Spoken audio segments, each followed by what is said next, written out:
idhi nade? Adhi maber. Erokamano ahinya. Aneno ni rwako wa e puodho kawuono ni, wago erokamano. Adaher nyiswa nyingi kuma wantie gi gima in iwuon itimo. Nyinga iluongo ni Julius Obat Denge. Kama ntiere ni en Uyo Makukire. Erokamano ahinya. Adwa ni nyiswa kata iterwa okang' achiel kachiel gima kisungu dendo ni germination process mar cucumber ni. Cucumber ni kisepidhe to sami pidhe kunyo buche, kisekunyo bu en gi kothe, keto manyiwa. Kiseketo manyiwa, kiseume, then iolo ne pi. Koro rito bang'e ka pi keto ne pi maber, tibuneno koti. Kodhi uwegi ugolo kanye? Kodhi sana wagideoga ir dus kodhi my agriculture, yok agrovet. Ere kaka uiko lo mar kapok upidho cucumber ni? Lo mokwongo, i make sure ni puro lo maber, ma lo bedo mayom. Mondo mi kata sami pitho, mondo mi giti ka gimor. To wawach ni cucumber ipidho ndalo mage, ndalo ma chieng' nitie kata ndalo oro, koso nitie gi ndalo ma obere sami ipidhe? En inya pidhe sa asaya, bora no nya yudo pi. Kata ka koth ok ochwe, to ka in gi pi tiolo ne pi. Pi no ema important kuom saidi. To nikech awinjo ga ni cucumber tiyo gi pi mang'eny, en ang'o kendo minya nyiso japur ma bende samoro diher donje pith mar cucumber ni mondo ng'i kapok ochako pidho cucumber? Pi to koro iketo ne pi ma ibe kata king'iyo tineno ni pigni kiolo ne to nyalo konye mondo mi kik otuo, kendo bende mondo mi kata konyak kata kogolo flowers tiyudo harvest maber. Kapok ichako pidhe to nyaka ing'e ni to kapo ni kit yedhe monego bedni ibiro tiyogo, to gi kit fertilizer be midwa keto. Koro wan gi sana otiyo gi fertilizer mar dhok. Mane mo prefer ahinya. Nikech lopwa ni kitiyo gi fertilizer mo manya duka cha, to biro wang'ogi to gibitimo maber. Kendo be kethonwa lo. Koro sana otiyo gi mar dhok. To cucumber timo maber e lo machal nade? Cucumber nya timo maber e lo mora mora. Lingana mana kaka irite. Rit mari ema bomiyo otim maber. Wadonje spacing kata nafas, ere kaka upimo kata ere kaka ing'e ni area marom kama onego bed na pidho cochet kata cucumber machal kama? Nafas kaber to ok onego iket modhikre kata malach ahinya. Kech kidhigo gi ahinya to ok gibi nyak maber, gibiro thung'. Koro nyaka iket ni space ma king'iyo to miyo gi thuolo. Cucumber nigi kidienje adi, to un kuma untie ni un upidho mane? Wan koni mwapidho en type mineno ni miluongo ni kambi. En motiyo kode, en motipidhe kae. Pok wachako wapidho type moro mopogre kode. Sanie kuma wantie ni, inya wacho ni chiro mar cucumber chal nade? Oko ka chiro mare ok rach. Luwre gi kaka giwuok to gi type kaka miyudono. Yani kowuok maber momoro jang'iewo, koro mano nyalo miyi tich mayot. To ka giwuok maricho, tibo yudo ka wande ni piny.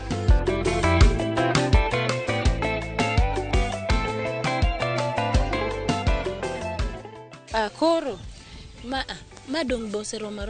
Ma oseromo kabisa. Ineno kaka koro tegno.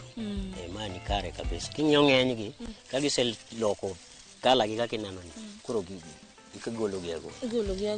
To maneno ka it moko oselokore, nitie moko maneno ka gina itgi kaka ineno koro itgi chako lokre ni, mano nyiso ni koro gichako bedo gitegno.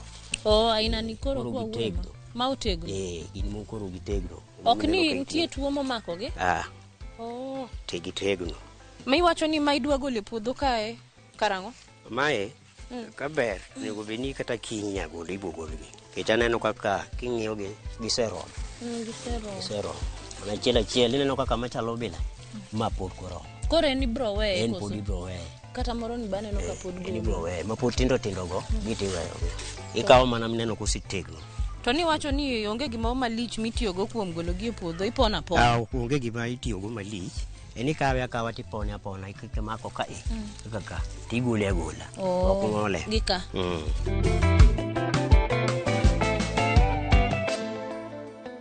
Ma bane no ka boso. Dongineno kaka mano endo osebedo moro.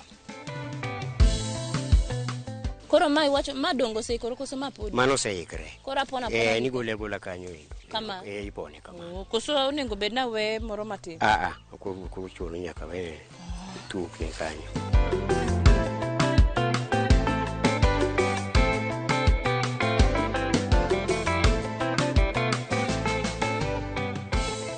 To samo uso gi kuketo gi ratili koso gin gik mi usa ma inya ng'iyo kama ti wachni kawuono adwa use bei machal kama. Uso mare nitie moko ma jomoko dwaro kete ratili. Nitie jomoko mitiye gi wang' ting'iyo ni kakao magi kaketo kata ka ginadi kata ikawo keto gi e munji. Kaito customer. Isepidho cucumber kuom thuolo marom nade? Nyaka achak pidho gi sani koro kawo higni 2. To e higni 2 gi ber mane ma in kaka japur iseneno? Ber mare maseneno kech ka uso gi gisemiyo ohala. Neno ka customers bohero gi mopogore. Kura neno ka dhi kodgi maber. Kamano. Tawinjo ga ka ji wacho ni thoth ne cucumber ok tedi. Nyalo bet ni in gi gimomiyo kata inya nyiso wa gimomiyo ok tede tichame ka en kamano. Kotede to ladha ne chok ibiwinjo maber. To kendo kitede to bro rugre. Koro sana kitiyo kode king'ole kaber. Sana kiloso kode salad. Jomoko kike ga gichiemo. Nyayudo ka jomoko kete ring'o. Jomoko yudo ko kete kata loso kode pilau. Lifespan ne kata sami gole puodho onyalo kawo thuolo marom nade ka pok okethore? Thuolo monyakawo depend kaka ikane to gi kaka owuok e puodho. Kawuok yom tibo yudo ka gikethre mapiyo. To ka giwuok ka gitegno to kaber.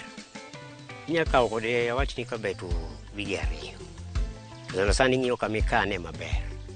Moko nyakethre. Kikane kama githung'ie to gibo to. To cucumber sami pidho okawo ndalo adi e puodho mondo bed moikore minya tere chiro? Olingana kod gine kod koth gi pi miole. Lakini sana onyakawo dwe achiel gi nus. Kapono dhi ahinya makoro lelo be kata ne pi te ginene to nyakawo wige 2. To wawachni samoro nitie ng'at ma diher biro mondo okaw puonje puodho kae. Un gi odiochieng' uketo thenge kata uketo thenge ni unya pango ni wawachni for example wawachni wuok tich muketo thenge ni mae odiochieng' ma un wegi unya puonjo jomoko e puodho ka. E puodho ka depend gi ng'ato. Kapono dwani mondo nyise to inyamiye thuolo. Koro odiochieng' munya bire to sana Jumapil ema wanega gi thuolo malach. Koro kanyende ma ng'ato biro to wanyalo nyise ni ma mondo bendo med yudo tiegruok biro med sudo mbele. To nikech isetimo ohala ni kuom higni 2 isebedo kimedri gi kiyuromo gi customers mopogore koso in gi ng'at ma kitieka ni gigi oseikore titero ire? An gi customers mopogore. Ok en customer achiel kende. Nyaka sani janeno marwa pod wantie puodho kae gi Julius ma bende medo miyo wa puonj to mana kodhi gi cucumber. Omiyo miwa uru daka moko machuok wabro duogo.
Sango nini bandito?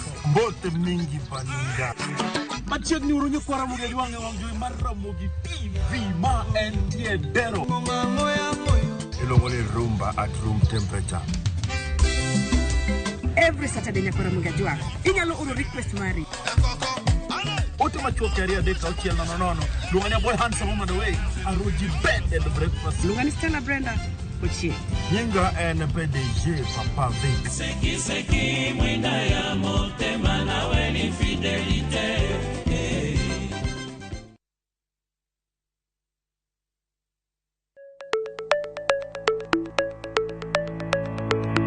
Nyakwa Ramogi, beisego mobedo gi mwandu. Wanyeu gikwa mondo yakawa gere. Kikideu, e chenro mar Ohala gi mwandu, Ramogi TV koro kelo ni puonj makare kaka inyalo timo ohala malokre mwandu. Ting'e ni goyo ohala gi rito mwandu gin weche ariyo mopogore. Tich ang'wen ka tich ang'wen, saa 1:45 mar otieno, ka ikelo ni kod Lydia Okeyo. Kik bai.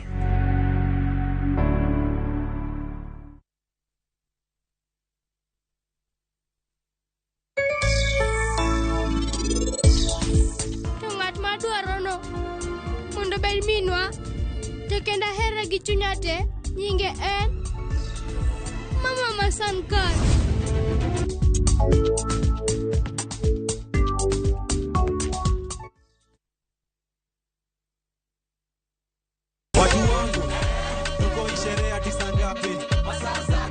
Another super sato mawarro mekae ndiye chenro milongo ni Thumdagmor Ramogi TV.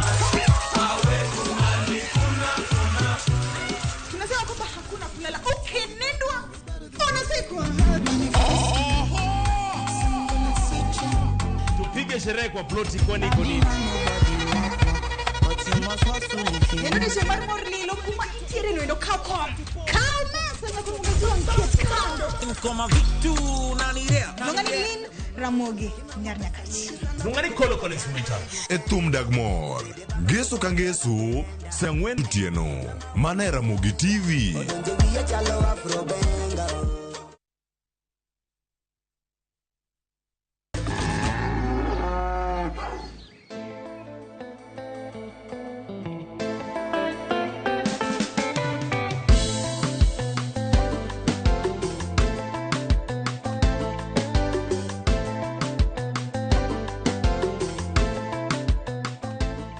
Machiegni kendo janeno marwa pod wantie puodho kae. Ageno ni be giri moro madhi kethre cha iseyudo thuolo midhi loso. Pod wantie ka bende wamedo winjo kata wamedo yudo tegrok to mana e puodho kuma wantie gi Julius ni.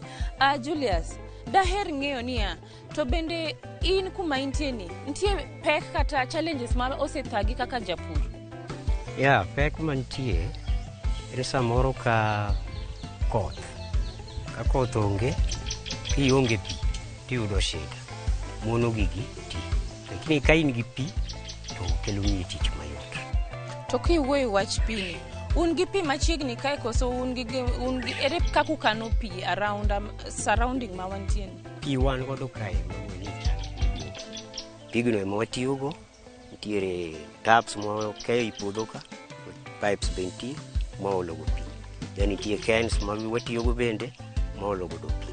Gisani bende useyudo kony moro amora koya e county government? Ya, waseyudo kony kuom sirikal. Gisegamiyowaga kothe makonyowa. Cucumber ni bende en gi value additions? En godo. En gi vitamins ma en godo manyaka iyud kichame. Ok en nono. Kopogore gi mano, nitie gimoro kendo minyalosi koya kuome? Ya, nitie jomoko ma tiyo kode e loso modhi to kod sabunde. Koro konyo e dosruok. Keto del bedo mayom. Cucumber gi gojet chalre. Aneno ka puodho ka be un gi gojet to un gi cucumber. Pogruok moro malich ma ng'ato dang' fwe ni mae cucumber to ma gojet en nang'o? Pogruok mantie king'iyo kako pidhgi. Ibedo ka cucumber en olak. To gojet en kipidhe kisemie spacing no. odongo ko inang'o kuduk neno kolaki, then colors gi upogre. King'iyo kata kineno mae, neno ka color ne upogre. Neno ka en gi color ma green to kikre ka gima biro yellow. Koro mano mi pogruok. To mae neno ka en gi green ma dark. Koro mi nyalo ng'egi e yo mayot. Then kaka giti be upogre. Ibo neno kama endi neno ka enda bura kama mantie kaka neno chalo. Koro mi tich mayot ming'eyo kaka gichalo. To gite nya cham gi ka ginumu koso? Ok nya cham gi ka ginumu. Sana sana ma endi ma ji jo cham. En bende nitie gi tuoche ma samoro thage go jati? Ebe en gi tuoche. Kute samoro nyalo kokigone gi yath, ebe nyaka igone gi yath. Sama gigolo flowers nyaka igo yath. Mamiyo gibiro wuok mabeyo. Aya, tuoche nitie. Nyalo ka kute omonjo gi, kokigone gi yath to gitow. Koro chuni ni nyaka ing'igi migone gi yath. In case nena pogruok moro neno ka nitiere kata kineno ka flowers go nigi shida, nyaka igone yath ma rito flowers go mondo mi giwuog maber. Ginere kaka ing'eni giseikore e puodho? Gin kidwa ng'eni giseikre, ibiro ng'iye, king'iye tibiro neno ka utegno jing. Ojing kaito koro kala necha neno ka kala necha bedo ma utegno manigi chiama kata king'iye tineni maendi osetegno. Kik sama podo yom ibiro neno king'iye tibiro neno ka en gi green color ma ok en madakya. Koro ming'eyo kiseneno ka kala neno lokre ma koro gineno ting'eni en kare, nego koro igole.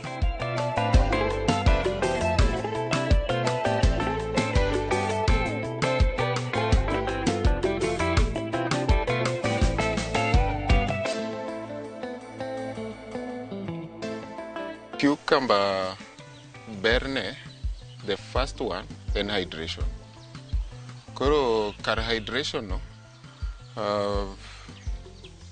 you know the amount of toxins that the body needs to get rid of needs hydration. So okonyo gi golo toxins cells, and cells are also the building blocks of the body, so it's important for hydration.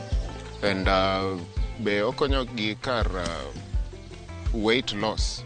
Inya mede any food, chiemo mora mora mingo timede meda. Bent tasteless, onge acidity, kata kin in gi hyperacidity to onge rach midhi yude dendi. To bende nitie wach blood sugar. Okonyo kar reduce joma nigi high blood sugar, especially jo diabetes giniko maybe. To konyo gi. It helps relieve the system and the whole process. Bentie wach kar bowel movement, samise chiemo to inya winjo ka ika ipodi. Sama ich kaino to onya bedo wach constipation, to cucumber ema konyi kar loso wach constipation. Koro bowel movements bedo ma easy. Koro inya dhi e cho ma easy. To mogik bende okonyo medo teko ne chuo. Koro cucumbers nigi benefits mang'eny moloyo ma asenyiso. Koro chame cucumber.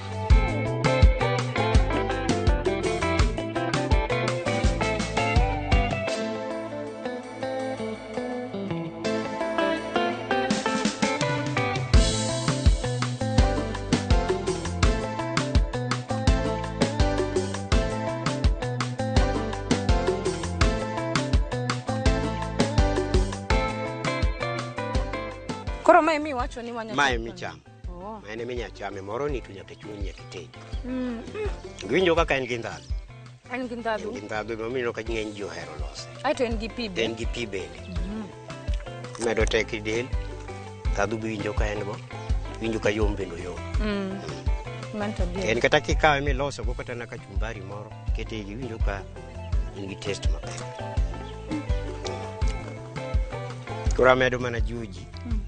Gibende gipidhe to gibed chame mondo gimigi tigi yud teko to tigo e dendgi yudo vitamins. Tie gik bende ogeng'o tuoche moko nitie ma bende okonye. Nyakwara Mogi Ajwang', anti jamaliche ni kane puodho anyiso gigi kaka itimo. Aeto bang'e ane makwonga bilonu uto timang'owa umuonyo. Koro in kaka japur, kamora mora ma intie to diher ni mondo wabi walimi. Inyalo tiyo gi email marwa ki oronwa ote machuok kitiyo gi email mar purgiohala@rollmedia.co.ke. Wan wawegi wabro chopo kuma intie. Omiyo gisanie gimora mora man gi chakruok nyaka bed gi giko. Yiena mondo akaw thuolo ni mar goni oriti kanyisi kaka pile jata chenro ni iluonga ni Alori nyaka Black. Oriti masani.